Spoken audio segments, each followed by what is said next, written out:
Hello my internet friends and welcome back to my channel.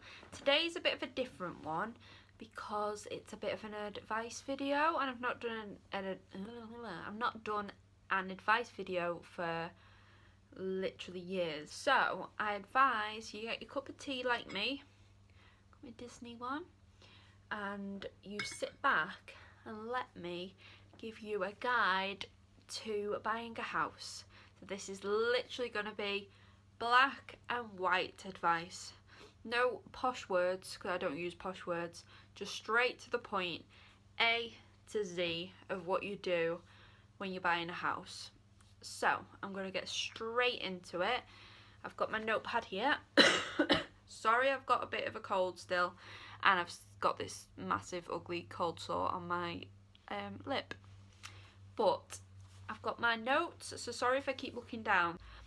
Anyway, the first step is to pick your bank. So in my case, I picked NatWest because I'd already had a house with them. If anyone doesn't know, I've had two houses. The first one was with my ex-boyfriend, and that was a lot of him. He was doing all the solicitor stuff and whatnot. I just kind of followed. Whereas now, I bought a house a year ago. It's October now. Yeah, a year ago. And I did it all by myself. So I am telling you my experience, and I did it literally everything myself. So the first thing you need to do is pick a bank. Because I'd already had a mortgage with NatWest, I thought it'd only make sense to go back to NatWest. So I went into the bank and I went to the desk and I said, could I book an appointment with a mortgage advisor? And I didn't expect this to happen, but straight away she said, oh, if there's one available now, would you like to go and speak to her? And I was like, yeah, okay. I thought I was going to book an appointment for like a couple of days' time. But I was like, yeah, okay, I'll do it now. Anyway, there was one available. And I went in and she asked me, obviously, what I needed help with, and I said I've seen a house that I quite like. I said, but before I get excited, I want you to tell me if I can afford it. So I sat down with her and she asked how much savings I had, and I said at the time, in total, I'm going to be honest with you, I think I had £13,000, but I said I don't want to put all that money down. I said I only want to put 10% of however much the house that I go for, which in my case, the house I ended up going for was on the market for £80,000. So I only wanted to put 10% down. She did try and encourage me that if I put more down, I'd be able to afford a house that's £90,000. And I was like, well, no. I said I can't afford furniture if I put more money down and whatnot. So she basically sat there, checked I could afford everything, and then she turned around and said, NatWest will lend you the full £80,000. And I was like, well, that's great. I couldn't believe it. So I was like, but I won't need that much, I don't think. Anyway, she was like, what you need to do now is go and view houses, and once you found a house that you like, you put an offer in, and once that offer's accepted, I had to get back in touch with her, because if you do it this way, she'll like arrange a meeting to set up your mortgage with someone at the bank. So that's exactly what I did. I booked an appointment to view the house, went to view it with my dad and my stepmom, loved it. It's another tip, if you go and view a house, try not to go in and go, oh, I love it so much, it's so amazing, oh, don't you just love this, don't you just love that? Try and keep a poker face, because you want to try and knock them down. If you go in showing that you love it a little bit too much, they'll be like, no, we want £80,000. But I'm not gonna lie, I didn't take that advice. I was very much like, oh, it's so nice, oh, I really like it, I can imagine living here. So try not to do what I did. But yeah, I seen the house, I knew I was gonna like it. I knew exactly what I wanted to do with it as soon as I walked in, basically. So the day after I viewed the house, I rang up the estate agents and I said, I'd like to put an offer in. and it was on the market for £80,000. I went in with an offer of, because I wanted to be cheeky, because this house had been on the market for well over a year. So I tried to be cheeky, and I was like, can I try and offer like 72,000? And the guy on the phone at the estate agents did say, that's a really cheeky offer. The guy who owns this house is already losing a lot with the asking price, but he was like, I'll put it forward, but I'm not promising you anything. Anyway, he rang me back and he said, it's a no. And I was like, okay. I was like, I knew this house had other interest, so I was a bit concerned someone else was going to put an offer in and it was going to get it accepted. So I said to the man at the estate agents, what do you think he will accept? And he was like, honestly, he wants the asking price. And instead of messing about, I literally just said, can I offer £79,000 because I want this house? And he was like, yep, I'll do that. Anyway, he rang me back and he was like, your offer's been accepted. And I was like, great. So the next step is you need to get back in contact with your mortgage advisor. So I emailed her, or did I ring her? One or the other. And I said, I've had an offer accepted. It's £79,000. Can you set me up an appointment to set up my mortgage? And she was like, yep, that's fine. Only certain branches have like people to set up your mortgage, which I thought was a bit weird. So I ended up having to go to Warrington, which isn't too far, so that was fine. And alongside setting up that appointment, I rang the solicitors. Pick any solicitors that you want, basically. And I just said, I don't know the lingo. I don't know the lingo that you're meant to use. So I just rang up and I said, I've just put an offer in on a house and it's been accepted. Could you do the legal side, basically? And they were like, yep, we'll send you all the documents. You just need to fill them in. You can either have them through the post or through an email. And I said, oh, an email would be better because obviously I can just email them back. So I filled in all these forms, which they ask you to fill in. I don't think I needed help with that. It was pretty much straightforward. So I filled all that in, emailed it back. I think I did do something wrong, but they pointed that out and emailed me. I corrected it and it all got sorted.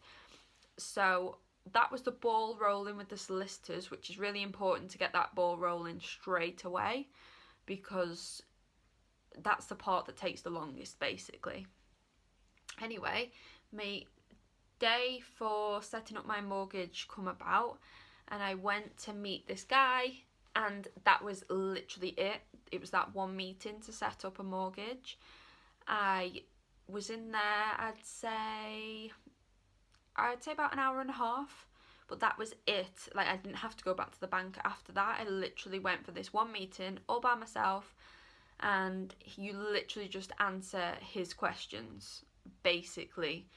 They asked a lot of questions that I didn't understand, so I spent a lot of time saying I'm not too sure what that means. But if you're not too sure, just ask, because especially with you being a first time buyer, in most people's cases, even if you're not a first time buyer, it's okay to ask if you're not sure what anything means. They're not going to laugh at you. So I spent a lot of time, is the cat, sorry about that. I spent a lot of time just asking. Some things I understood and I was like, yep, fine, yep, that's fine, blah, blah, blah. Before you sign anything as well, if you don't understand what it means, make sure you ask. Because obviously it's quite a big thing, it's quite a big deal, and you want to understand.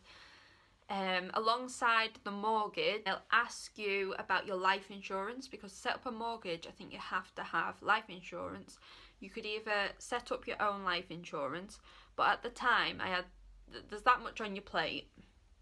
They offered their life insurance, so I went into a different room with a different lady, and she basically told me what they had to offer. And I think my life insurance is about, maybe like £20 something a month, or I might be lying.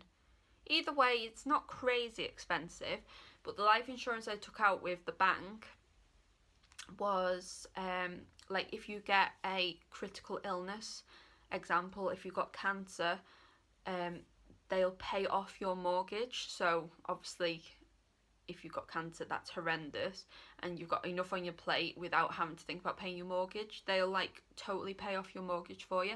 There's other illnesses as well that would do that would pay off your mortgage. So I took that out because that's just another weight lifted. If anything, touch wood it doesn't, but if anything ever happens to me, that is something that will be taken care of. So I set that up there, so that was just another thing sorted. So after all that's been done, you just sit and wait for a bit, basically. When I say you're waiting for a wad of paper like this to come from your solicitors. Now, this is like, honestly, it's pages and pages and pages of stuff that you probably won't understand unless you're a solicitor. So I sat there and I read, honest to God, I read the page back to back. Every single page I read. Didn't understand half of it. If I didn't understand anything, I like highlighted it or put an asterisk next to it, because they're the bits that I needed to ask questions, either my family that may have knew the answer or the solicitor. Like, don't be scared to go into the solicitors and say, listen, I don't understand what this means.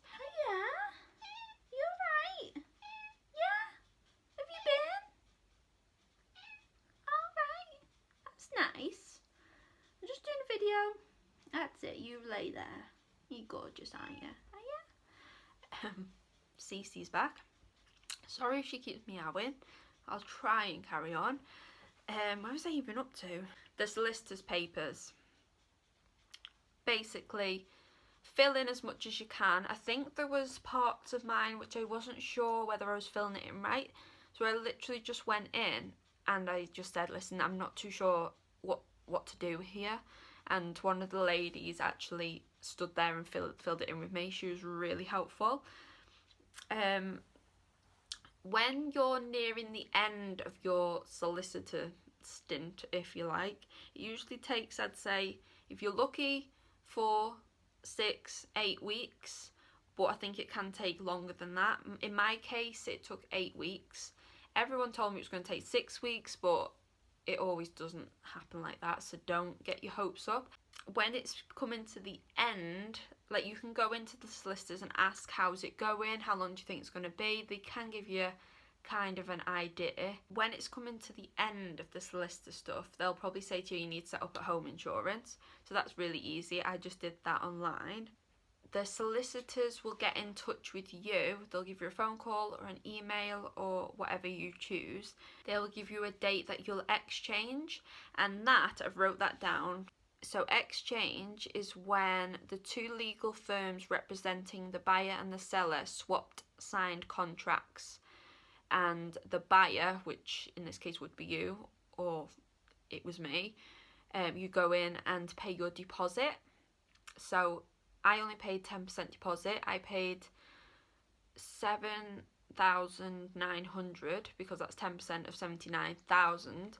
So I just paid 10%. So you pay that to the solicitors, which I went in and did that in the building. And then they'll give you a date for completion. And completion is basically the day that you'll be able to pick up your keys. So they'll give you the date for completion. I think they're meant to tell the estate agents what day completion will be. Then the estate agents will release the keys for the property on that day. In my case, because I just didn't trust anybody, and the solicitors and the estate agents were pretty much next door to each other, after I went to the solicitors and I'd been pecking, again, asking loads of questions, they said the completion date will be this date. I'll let the estate agents know when to release the keys. I was like, yeah, I'm just going to go and pop in and tell them. So I went into the estate agents, sat down, and basically was like, so I've just been the solicitors, and they said the completion date and the blah, blah, blah, and you'll be able to release the keys on this date. I'm just telling you now. But they were going to email them anyway, but I was so excited, I just went in and told them anyway. So on the day that you are given your keys, that's obviously a daunting day. You're a homeowner now, you've got the keys in your hand. So a lot of people, unless obviously you've got family, they'll tell you what to do. But a lot of people aren't too sure what you're meant to do the day you get your keys. So obviously you'll go to your property and you'll have a mooch about and see if they've left you any curtain poles or anything exciting. The first thing you need to do, I wrote a note of what you need to do. So the first thing you need to do when you get your keys is to set up your gas, electric and water. On your solicitor papers, on that ward I was telling you about, it'll tell you who the previous owner's providers were. So in my case it's British Gas and United Utilities for the water. So I just rang up the providers that they were already with, simply because it's easier. You've got enough on your plate to then start thinking about switching providers. It's just easier. I mean, you could switch providers later down the line, there's nothing stopping you, but for instant setup it's just easier to ring who they were with. And I literally rang up and I said, I've just got the keys to my new house, could I set up my direct debit for my gas and electric, my gas and electric, and then I did the same with United Utilities. So that was all set up, all ready. My money was going to come out on these dates. You set up the date, whatever date, I think mine's the 1st. Also, what you need to do is set up your council tax, because that is very important. You cannot be dodging your council tax. And again, simply ring up, say you've just got the keys to your property, blah blah blah. If you're a single person, you do get discounts on your council tax, which is really good. And I think that is everything you need to do when you get your keys. If you get all that sorted on day one, you are done. Like, that's it, you're set up, you're ready to rumble. You can start painting, wallpapering, ripping things out, whatever you need to do. And I feel like at that moment, once all your bills, your gas, electric, etc. are set up, I feel like in my case I just felt calm, and I was just like, like, I'm done, I've done it, I've got through all that process, solicitors, mortgage, all that stuff. And yeah, I just felt a relief, shall we say, when that was all done. I hope this video helps some of you. Give it a thumbs up if it did. Subscribe if you want to see more. Leave a comment if you want me to talk about anything else that I might know about, house related or whatever. But yeah, I hope this has helped. I'll see you next week for a video which will be a little trip out, a Christmassy video again. Like and subscribe, tell your friends to like and subscribe, and I'll see you soon.